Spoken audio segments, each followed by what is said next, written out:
Hey there, I'm really in the Halloween spirit, so I decided I wanted to share five of my favorite albums to listen to during the month of October for Halloween.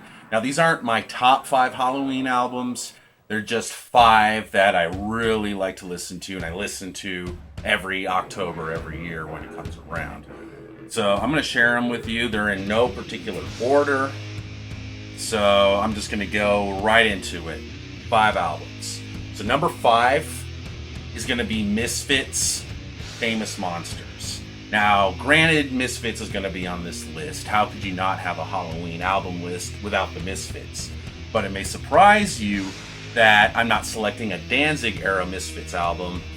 Rather, I'm selecting a Michael Graves era because, frankly, I think Michael Graves is a much better vocalist.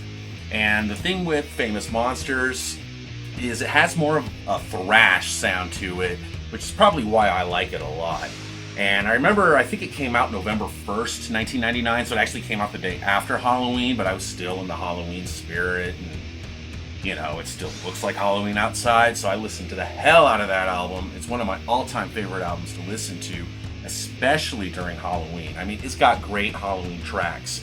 Now, if you know anything about the Misfits, you know that a lot of the stuff past the Danzig era focuses on classic horror movies, and Famous Monsters is no different. I mean, it's got all kinds of tracks in regards to classic movies, such as our favorite simian space explorers, The Planet of the Apes, with the opening track Forbidden Zone. Blasting into outer space, the planet of the apes. The album just kicks off and it's just from one track to the next. They don't even give you a second between songs to pause. There's just so much energy and such a spooky vibe, and even the album cover, it just gives you that old campy horror theme that I find just irresistible. Though I'm not really that big a fan of horror flicks. But I mean, there's all kinds of great tracks on here that refer to old movies such as Lost in Space, Pumpkinhead, and my favorite, Crawling Eye. At the altitude freezing, alien control human beings. No one has been to tell her see the crawling eye. The song is catchy as hell. It's really fast. Check out this album. If you're prejudiced against any Misfits that does not contain Danzig, then you're missing out and you're really doing yourself a disservice. Check out Famous Monsters. Alright, so number four is going to be Murderdolls, Beyond the Valley of the Murderdolls, which was the debut album of the Murderdolls, which contains former Slipknot drummer Joey Jordison and vocalist Wednesday 13. Now, this whole album is nothing but horror punk, horror rock, whatever you want to call it, but it's really fun. It's campy as hell, tongue-in-cheek. To me, it sounds a lot like a cross between Guns N' Roses and the Misfits. It reminds me a lot of the Misfits because a lot of the songs are based off of horror movies, but it also has like that hair metal band feel to it. A lot of people compare Murderdolls with Misfits and Motley Crue. To me, it sounds more like Guns N' Roses, probably because I never listened to Motley Crue. But again, just like Misfits, you got some great tracks on here. With Slit My Wrist, real catchy stuff like Twist My Sister. Twist my sister. Twist my sister. Twist my sister. Twist my sister. But probably my favorite is the song based off of The Exorcist, Love at First Fright. I love The Exorcist book. The movie is also excellent. So this song I really like, not only because it's catchy, but it speaks directly to me in regards to how much I love The Exorcist. First right, love it first right. First right, ringing in the sun, first right. First right. Another album you need to check out. Also check out their second and final album, Women and Children Last. It's also pretty goddamn good. All right, so number 3 I have on the list. Probably a lot of people have this on their Halloween list. How could you go wrong with Typo Negative Bloody Kisses? Now, this album has that gothic feel to it, that gothic environment. And I actually have a funny story about this album. When I was a junior in high school, I purchased this album along with Divine Intervention from Slayer. When it was brand new and Slayer's brand new album, Divine Intervention, came out, I also bought Bloody Kisses the same day. And I'm pretty sure that was in like October of '94.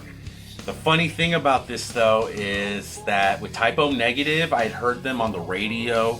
The local radio station, hard rock station, on Saturday nights would play 2 hours of hard metal, the stuff that I like to listen to. That was the only time I listened to the radio, so that's where I heard Typo Negative. But I was a closet Typo Negative fan. You know, the way that Peter Steele like croons, it almost seemed like it was kind of effeminate and it'd be kind of gay for me to like such a band.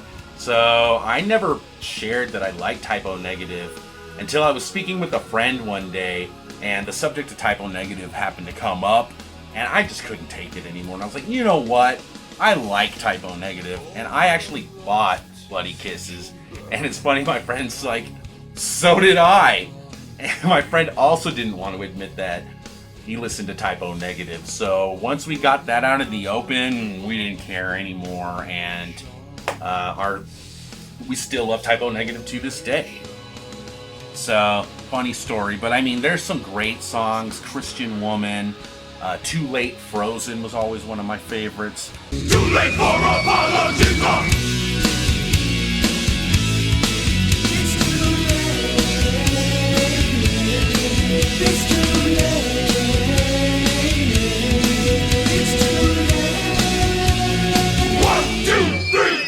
But of course, everyone is going to know Black Number 1, Little Miss Scare-All, which is basically the ode to goth chicks. Loving you was like loving the dead.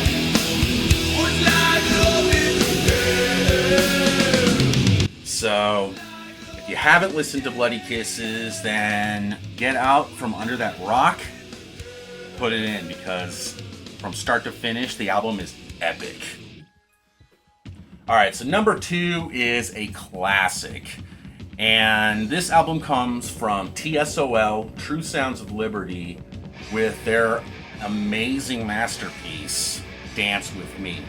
Now, this album was released in 1981 on Frontier Records, the same label that released Circle Jerks, Wild in the Streets, and Group Sex. And they also released Suicidal Tendencies, self-titled debut album.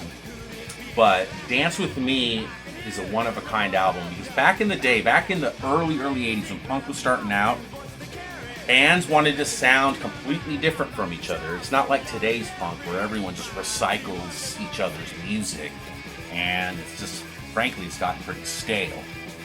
But back in the early 80s, no, every band wanted to sound different. T.S.O.L. first came out with their first EP, they were like left-wing nuts with their political views, just really dumb kids. Then they went into like a more horror style theme or gothic style theme where they were actually dubbed death rock because gothic wasn't even a musical genre back then in '81. But then you had Jack Grisham, the singer, coming out with his face painted. I mean, looking like a freaking ghoul. So they alienated a lot of the surf punk crowd, surf punk fans that were really into TSOL, stupid jock scene, whatever. We're not going to get into that. But there's some excellent tracks on this album. I mean, it is a classic. It's dark. I mean, one of their most famous songs is Code Blue. A song about necrophilia. It's great. I think it's a funny song. It's really funny. Do what I want and they don't complain. I wanna fuck the dead. The the whole album from start to finish is really dark. Even with the cover art with the Grim Reaper on the front, you would never see a hardcore punk album with a Grim Reaper on the front. I mean, that was just unheard of. But then you got songs like Silent Scream and Funeral March. I'm pyromania, I'm Transylvania, I'm out of breath, I'm worse than Jack. You gotta check out this album. I mean, if you like hardcore punk, then you have to have this album in your collection. If you don't, get it. Just get it. I mean, it's that simple. But for Halloween, for the month of October, awesome album. And shit, for any time of the year for that matter. Alright, so number one this is an album that I listen to every October. It's like my theme to nighttime in October. I have a lot of fond memories of this album, and that's King Diamond's The Spider's Lullaby.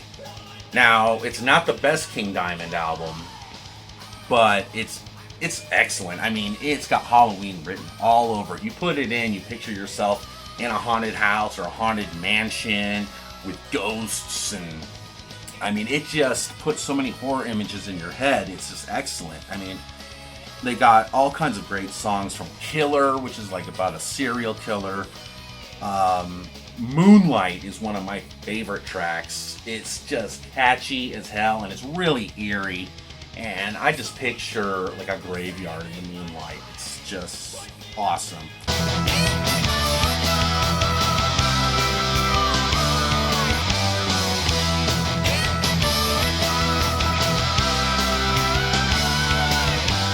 Then, of course, The Spider's Lullaby, the actual track, it just epitomizes Halloween. You hear this song and you immediately think Halloween, or you think of some like evil, possessed carnival.